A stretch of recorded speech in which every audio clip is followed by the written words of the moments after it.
host back here on the Bossman show here with South Carolina Gamecocks head coach Shane Beamer. First year there with the Gamecocks out of the SEC. Coach Beamer, how are things over there with you guys in Columbia, man? It is well. It's always a good day here in Columbia, South Carolina, and having a blast. Just finished our third spring practice earlier today and rocking and rolling with that right now. I hear that, Coach. Tell me this, man.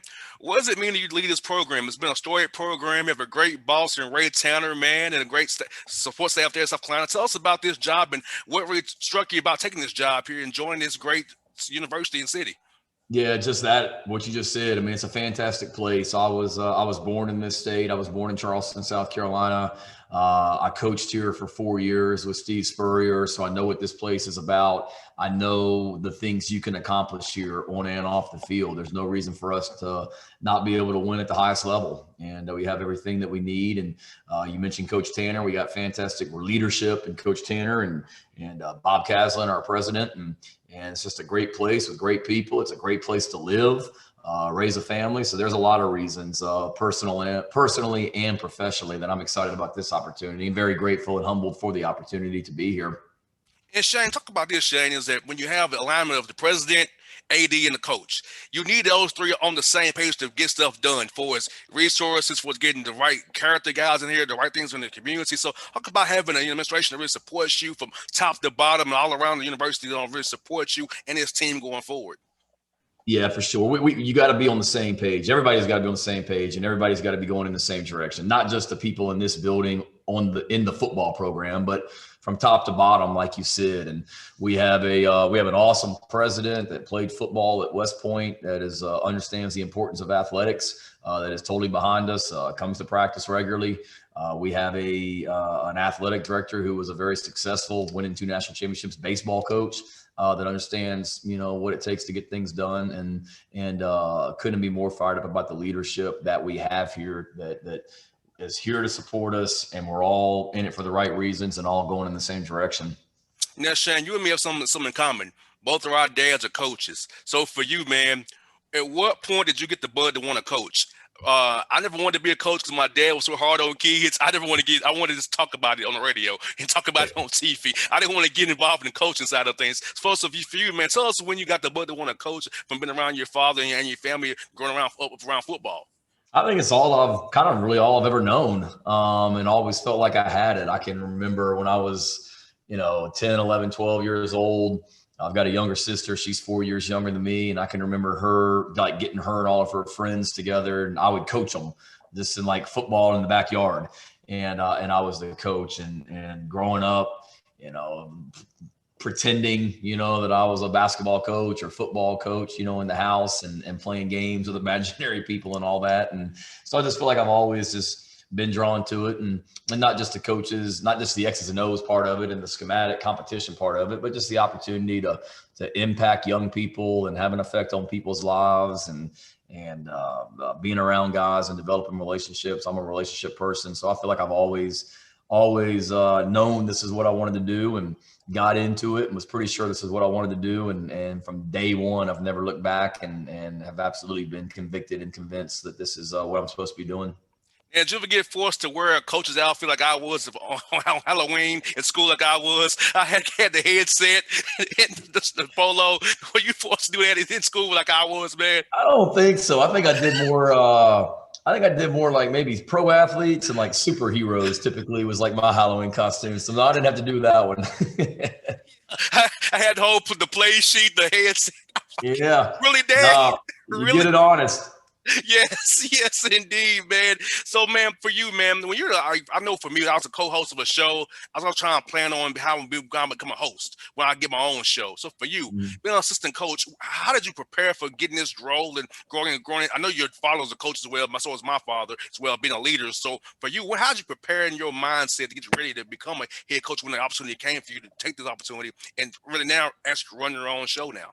Yeah, I think just preparing each and every day and taking each and every day that I was an assistant coach, preparing for this opportunity, hopefully if it ever came. I mean, obviously there's an old cliche and it's true. I mean, do the very best job in the job you're in, and everything else will take care of itself. So I was trying to be the very best assistant coach that I could be at Oklahoma and Georgia before that, and Virginia Tech and South Carolina, Mississippi State, and all the other places I've been. But understanding that this was my ultimate goal. So I've, when I was here before as an assistant coach back in 2007, started just taking notes about, if I ever had this opportunity to sit in this chair, how I would want this program to look, or my program, and from, discipline to academic policies to nutrition to the weight room to off season to practice. I mean, just always constant note or taking notes. I read a lot and always just getting ideas from different people. And then I've been very, very blessed to be around some fantastic head coaches like Lincoln Riley and Kirby Smart and Steve Spurrier and my dad and Sylvester Croom and George O'Leary and Philip Fulmer and being around all those different coaches and seeing how they did things and taking things from them that I liked, and then seeing things that maybe I didn't necessarily agree with that we're doing differently. But at the end of the day, as you know, in your role, my role, you got to be yourself. I can't try and be Lincoln Riley. I can't try and be Kirby Smart or anybody else that I've worked with. I got to be me, but I've been fortunate to be able to draw bits and pieces from some Hall of Fame and future Hall of Fame coaches. Most definitely. And talk about this, man, building a program. What kind of young men was an ideal Gamecock for you and your program here going forward? Well, we want people that we're looking for guys that just love football, first and foremost. I think regardless of position, guys that love football and guys that are mentally and physically tough, and if you have those qualities, I think regardless of position, you got a chance to be successful. And then obviously there's specific position attributes that we're looking for at each position. But, that's kind of regardless of position, that's like a starter that you got to have for sure. And then beyond that is finding the guys that fit this place. And there's it's a fantastic recruiting base. We got a lot of great players, high school prospects that surround Columbia, South Carolina. And we got a great thing to sell to them right here academically and athletically, and excited about going out and doing that. Kind of read my mind there, Shane, talking about the deep recruiting base you have in South Carolina. Plus, you can come over here to Georgia and get players because it's rich here as well, as from being in the SEC previously and being Georgia Tech for a year. That you know how it is here. So talk about the recruiting base you have from Columbia on outward back towards Atlanta, Alabama, Florida as well, up to Carolina as well. Yeah. No, it's that's what really has me excited about this job, because I understand where we're located, starting in South Carolina, it's a great recruiting base. And that's how we won big here before with guys from South Carolina, guys like Alshon Jeffrey, guys like Jadeveon Clowney, guys like DJ Swearinger, guys like Stephon Gilmore. I can go on and on and on. But then to have Charlotte, North Carolina, 90 miles up the road, and you can go into that state, and there's so many young men in the state of North Carolina that want to play SEC football. And if they want to play SEC football, for the most part, we're the closest school to them. If they want to play in the SEC, being able to go up right above North Carolina into Virginia, which I know all about, this DC, Maryland, Delaware, that area, and be able to get guys to come down. And then, like you said, Georgia will always be a huge area for us. It's a fantastic state for high school football. It's a fantastic state of high school coaches. It's a large state. It's growing. Georgia can only sign 25 a year, so they can't all go to Georgia. And we're going to get in there and do a great job of evaluating prospects and going in there and getting guys that want to come play SEC football here at South Carolina. And Connor Shaw from Georgia, from Flowery Branch, is a great example of that, of a guy that came from the state of Georgia and walked out of here as probably the greatest quarterback to ever play at South Carolina, and is an absolute legend here in Columbia. So certainly got put together a staff of guys with Georgia recruiting ties. I've always recruited in the state of Georgia, and this whole region is going to be extremely important to us because it's a great place to recruit to and a great place to go to school at. So I saw my listeners before we came on the show, Shane, is this, that, hey, Columbia and Atlanta is not that far away from each other. So it's an easy trip for parents to go see the kids play and get back home the same night. If you play a noon game, you're back home the same night, and the kids want to come home, they can and get right back. So I encourage kids in here in Atlanta, that in Georgia, and this in Metro Atlanta, to check out Columbia, check out the Gamecocks, because you have an opportunity to play there, go away from home, grow as a man, and come back even a better man after you get your degree from South Carolina, because it's a great university. That degree that you have at USC there, it means something. It'll take you anywhere you want to go.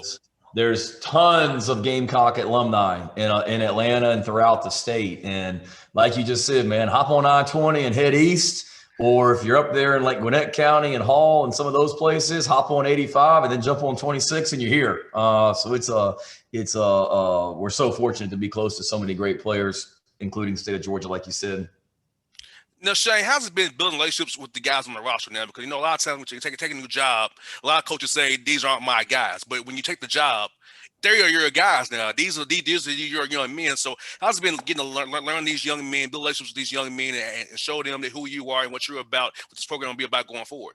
Yeah, it's been awesome. I love that part of the job. Anywhere I've been an assistant coach, I've always tried to have great relationships with everybody on the team. But it's more so the guys at your position that you got the best relationships with. Yep. Well, now as the head coach, I can be involved with everybody and bounce around. And I've loved that part of the job, and being in the weight room with the guys and being at practice with the guys and being downstairs in our nutrition area and eating lunch with them. And guys that came up over the weekend or first part of this week and just came in here and sat in my office and watched the NCAA tournament with me. I mean, just being able to have great relationships with those guys. I've loved that part of the job. And one of the highlights of my days is getting around those guys and learning about them as people outside of football players. How fun is it going to be to get to evaluate your young men on this practice field here in spring practice? Because you got to kind of get an idea of what you have, what you have to work on in the summer here and get ready for the fall. So tell us about that. How's it been going for you so far and what you've seen of your team right now? Yeah, that's what it's all about. I mean, you can only have so many meetings and walkthroughs and things like that. It was good to finally get on the field last Saturday for the first time. Today was our first day in full pads, like I said, and that's great. We've got 12 spring practices left as we sit here today and love it. It's great for our guys to be able to get out on the field, compete. I love getting out on the field and competing, and love the way that our guys are working and can't wait to get back out there for our next practice. Got two more for you, Shane. Tell us this, man. When people watch your team play this year, what do you want them to take away from watching the Gamecocks play? You want to say they play hard, they're together, they're tough, they hustle. What do you want people to take away from watching your team play as we get ready for the season coming up? All that, like you just said. I mean, I would hope people would watch us play and be blown away by the effort that we play with and just playing smart football. We talk about it with our guys all the time, not beating ourselves with pre-snap penalties and turnovers and things like that. But I would hope that the effort and the passion that the South Carolina Gamecocks play with is evident on tape and something that people see and say, wow, those guys love to compete and they play with passion and they play with energy all the time. You got that right. You got that energy and passion and effort. If you hustle football on defense, you can create a turnover, a tip ball, a fumble. You can change the game's momentum just by hustling to the ball. You can create energy that way. So I love that about football, and I wish more young men take it to heart. Is have energy, hustle to the ball. The ball is everything. Just run to it. You can cause a turnover and change the game around and get your team to win that day because of one effort of hustling to get that ball. It'll be so good for everybody involved. Exactly. That's what it's all about. Playing with great effort, and that overrides a lot. And you can mask a lot of mistakes with just playing with great effort. And as you guys, I mean, you mentioned defensively, as you know, I mean, if you can just get lined up and play really, really hard, you're going to be pretty good on defense. And that's what we're going to be about. Last one for you, Shane. This is an easy one for you. What is your favorite eatery here in Atlanta? A lot of places here to eat is real good. Tell me your favorite spot to eat when you come to town, man. Oh man, that's a tough one right there because I'm all in different areas. I've been up in Cobb, Gwinnett, in the city. I've been everywhere. So I don't want to upset anybody by naming one, but there's a lot of great places over there, just like we have here in Columbia, South Carolina, as well. Man, when you come to recruit, man, we got to get together, bring it to the studio here in Midtown, man, and we got to hang out. I tell you, it's one of my good favorite spots here because I'm a local. I've been here my whole life, man. So I got some spots for you might not know about, but I got something you really love, man. Yeah, you got it. I trust you, and I'm going to take you up on that. I know you wouldn't steer me the wrong way. You got there, my head Shane. Thank you for your time, buddy. We'll do this again real soon. And be blessed, man, and thank you for joining us today on the show, man. Appreciate you having me. Also, this was a blast. Anytime, buddy. You be good, man. You too. Thanks. See you now. All right.